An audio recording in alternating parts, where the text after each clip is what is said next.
This is Chicago. At the dawn of the 21st century, Chicago's media was dominated by a handful of major corporations. But a resistance movement arose to free Chicago's media from their clutches. One player in this movement is the Chicago Independent Media Center and its TV show, Chicago Independent Television.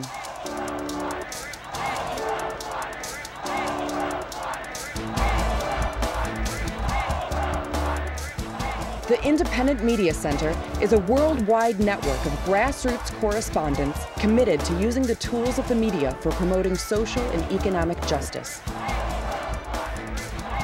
You are watching this month's dispatch from the Chicago Independent Media Center.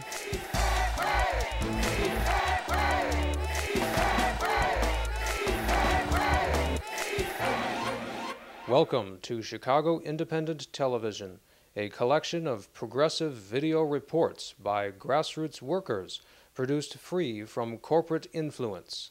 I'm your host, David Kennedy. Our top story: activists respond to the recent FBI raids. And we have a Chicago presentation about the famed Middle East Freedom Flotilla. We'll also learn the secrets of a controversial Chicago government slush fund and see a parody of government health care in America. Stay with us. Chicago Independent Television is not brought to you by AT&T, the company lobbying hard to destroy network neutrality and public access television. Learn more at SaveTheInternet.com. AT&T, your world degraded. Welcome back to Chicago Independent Television. What do COINTELPRO, the Red Scare, McCarthyism, and capricious FBI raids have in common? Apparently none of them is dead. A number of prominent Chicago political activists saw their homes ransacked by the FBI in a series of controversial raids. But the Chicago political activist community is pushing back. We'll learn more in this segment.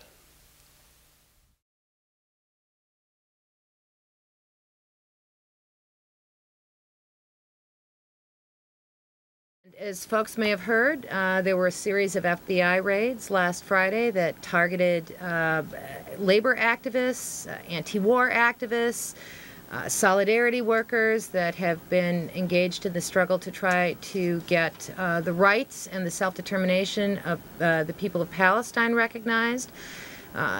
The attorneys that we've talked to, many folks in the civil liberties and civil rights community have said that the laws that have been used to engage this series of FBI raids and the grand juries that are being convened around this represent in the opinion of a growing number of legal observers, a concern that this may in fact represent the beginning wedge of perhaps the worst kind of political persecution that we've seen since the McCarthy era. And I'm very honored to have with us tonight Stephanie Weiner, who was among the folks whose homes were raided on Friday and who has been subpoenaed to go before a grand jury. And Stephanie, tell us your story. What happened on Friday? Well, Friday was just a few days ago, but I can certainly say I've been through many twists and turns since then. The story began on Friday morning at 7 o'clock with the famous FBI knock on the door.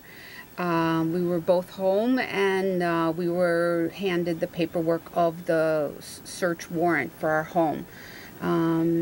What became 5 agents entering our home, then became 10, then 15, and by the end of the day there was over 20 agents that had searched our home from basement tip to attic top in a very, very invasive and thorough way, with the famous boxes that many people have seen the photos of.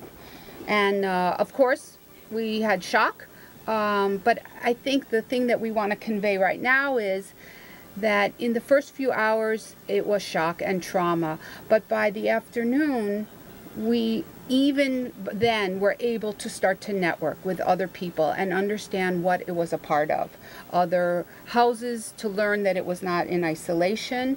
And by the end of the night, not only did we choose and other people choose to speak strongly to the press about the experience, but activists and other people were arriving all night at all of the houses that this was occurring to.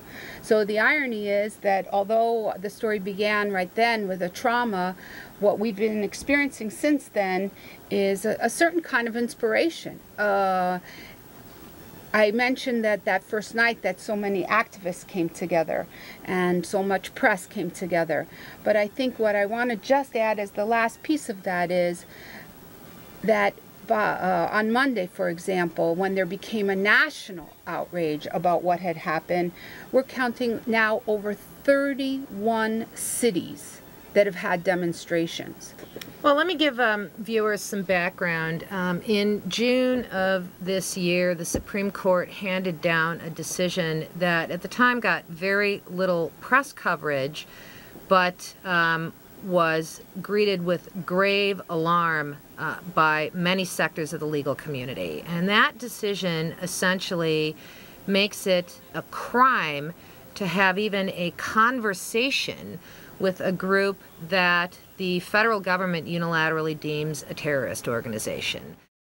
My name is Chris Giovannis. We're here talking about the recent creation of the Committee Against Political Repression in the wake of these FBI raids. On Friday, I have with me Joe Eisbacher. Your home was raided with Stephanie Weiners, your wife. Talk a little bit about some of the dynamics here. I know that a lot of the people whose homes were raided in Minneapolis were organizers against the RNC in Minneapolis. What are some of the connections that you can help us draw? You know, I think that that's the common thing. I don't know everyone who's been subpoenaed or whose home was raided, but certainly the principals in the Twin Cities, Jess Sundin, Mick Kelly, Meredith Abbey, Jess Sundin of the Anti-War Coalition, Meredith Abbey of the Columbia Action Network.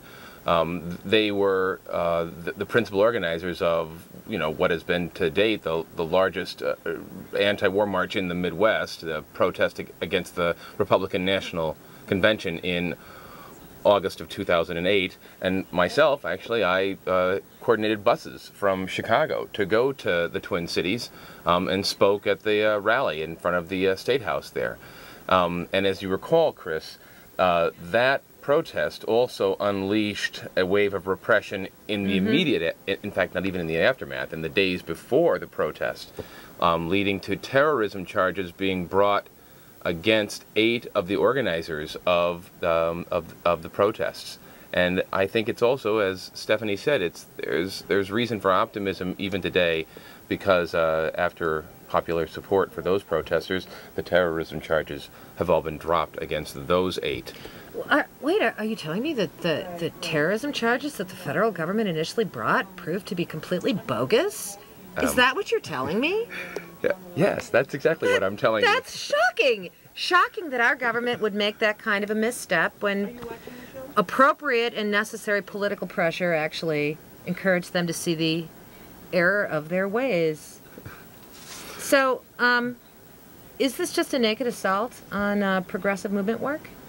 Absolutely, and I think that the FBI and the Joint Terrorism Task Force is basically taking the advantage of this June legal decision by the Supreme Court to get some things that they've wanted for a while.